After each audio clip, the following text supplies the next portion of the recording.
Ningizimu Afrika, Mzansi, sanibonani, nginibingelele kuphi nakuphi la enibukele khona ke makuthi ke usuku lakho lokuqala uyithola ke uhlangana nalombukiso ngicela ungalenzi iphutha kusekhala la subscribe kwi-channel like i-video ebese ke uciphiza i-notification bell wenzela ukuthi ke mangifaka i-video uthole i-notification then ngokusheshsha bese uyangena kwi-video uyayibuka. Sikwi-Trend TV siyaqinisekisa ke ukuthi ke sikulethela ke lolu daba olusuke lusematheni ngalo lo suku ingane zakwethu sibhekela ke nje ezigamekweni ezenzeka mihla namalanga la eMzansi. Ngizokubhekela ke nje isigameko esihlanganisa amaphoyisa aKwaZulu Natal kanjalo nezigebengu osukwini ke la izolo kuthiwa ke lapha endaweni ke yaseNanda eMatikwe kuthiwa ke ezikamkhwanazi ezidubule zabulala izigebengu eziwu4 ngokwestatement samaphoyisa kuthiwa ke izigebengu zidubule kuqala. Ngicabanga ukuthi ke lokho sesikujwayele engicabanga ukuthi ke nazo izigebengu vele mayibona amaphoyisa approacha okungenzeka ukuthi ke nabo sebevele bagadle qala ngenhloso ukuthi ke mhlambe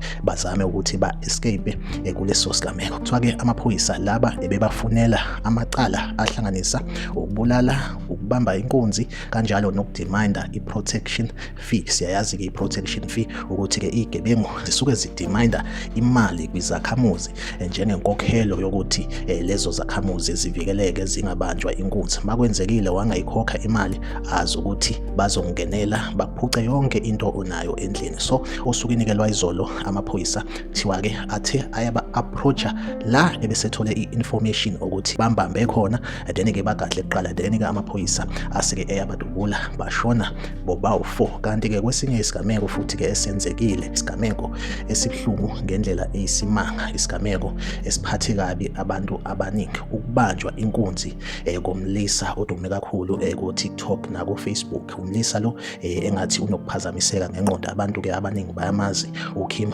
Mngomezulu uphazamisekile ngokomqondo, unalesifo lesi ekuthiwa i-Down syndrome. Bathi ke ukukhubazeka kwakhe aku-affect umphakathi ngoba umphakathi ugcina uhleka ngezinto ezisuke zishiwo uKim nangendlela enza ngayo nangendlela nje ancokola ngayo kubantu. Abantu lokho kuyabajabulisa. So ukubanjwa komuntu ofana naloyana inkunzi ngalendlela ukuthi abagcini ngokuthi bambambe inkunzi bagcine bemlimaza njengoba sibona esiphongweni ukuthi bamshaye ngesidunu sesibhamu walimala esiphongweni. Abantu ke baphatheke kabi, nami ngiphatheke kabi ukuthi awu umuntu onjengoKim Mngomezulu sengaze abanjwe inkunzi aze alinyazwe. So abantu ke banethemba lokuthi okungenzeka ukuthi kulezi gebengu ezishonile kungenzeka ukuthi mhlambe ezinye zazo izona lezi elimaze umfoka Mngomezulu. Like i-video, subscribe kwi-channel uphinde ucommente kwi-comment section ungitshela ukuthi kuthini ukuphawula kwakho ngalolu daba. Sikwi-Trend TV ngizohleze ngikhona ngilethela ke indaba ezisematheni usuku nosuku ahlangabezane kwi-video elandelayo.